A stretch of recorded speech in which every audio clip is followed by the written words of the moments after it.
கரூர் அசம்பாவிதம் சதியா விதியான்ற ஒரு கன்ஃபியூஷன்ல இருந்தோம். இப்ப 100% கன்ஃபார்ம் ஆயிடுச்சு. பக்கா பிளானோட திட்டமிட்டு செய்த சதிதான். என்ன நாங்க பெருசா கேட்டுட்டோம், மக்கள் வந்து நிம்மதியா ஃப்ரீயா நின்னு பாக்குறதுக்கு ஒரு இடம். டிவிக்கோட முதல் மாநில மாநாட்டுல 14 லட்சம் பேர் கூடினாங்க. அங்க எந்த ஒரு அசம்பாவிதமும் நடக்கல. கோயம்புத்தூர்ல ரோட் ஷோ, பரந்தூர்ல விமான நிலைய பிரச்சனை, அங்க எந்த ஒரு அசம்பாவிதமும் நடக்கலையே. லாக்அப் டெத்துக்கான போராட்டம் சென்னையில நடைபெற்றப்ப அங்க எந்த ஒரு அசம்பாவிதமும் நடக்கலையே. இரண்டாவது மாநில மாநாடு மதுரையில நடைபெற்றப்ப 25 லட்சம் பேர் கூடினாங்க. அங்க எந்த ஒரு அசம்பாவிதமும் நடக்கலங்க. திருச்சி, அரியலூர், நாகை, திருவாரூர், நாமக்கல் வரைக்கும் அலைக்கடல் என மக்கள் திரண்ட பிரச்சாரத்திலையும் எந்த ஒரு அசம்பாவிதமும் நடக்கலங்க.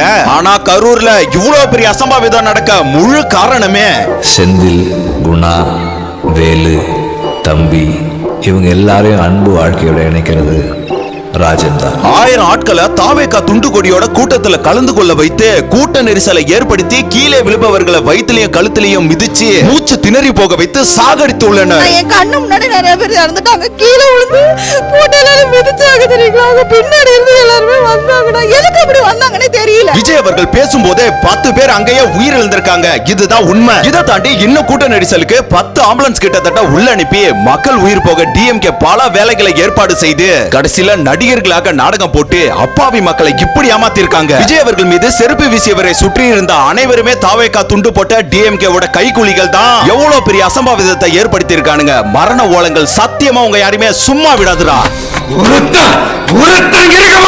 இதே நேரத்துல டிவிக்கோட அடுத்த பிரச்சாரம் நடக்குமா அப்படின்றது ஒரு பக்கம். கட்சி இருக்குமா, கட்சி கலையுமா, விஜய் அரெஸ்ட் பண்ணுவாங்களா அப்படின்னு இன்னொரு பக்கம் பரபரப்பு பேச்சு. 41 உயிர்களுக்கு அன்பஞ்சலி செலுத்தி உதவிகளை மேற்கொள்ள தளபதி விஜய் அவர்கள் போலீசிடம் அனுமதி கேட்டிருக்காங்க. சோ 2 டேஸ்க்குள்ள அவங்க குடும்பங்களை போய் சந்திப்பாருங்க. அடுத்து தளபதியின் முடிவு, ஒன்னு இந்த அரசியல்லாம் நமக்கு வேணாம், ஒதுங்கி போயிடலாம் அப்படின்னு சினிமாவிலேயே நடிக்க மாட்டாரு. வாழ்க்கையே மாறி போயிடுங்க. இன்னொன்னு எதுவா இருந்தாலும் இறங்கி முட்டி மோதி பாத்துக்கலாம்டா அப்படின்னு களத்துல இறங்குனார்னா தயவு செஞ்சு அன்பு வரவேற்பை தாண்டி கொஞ்சம் கவனத்தோட செயல்படுங்க.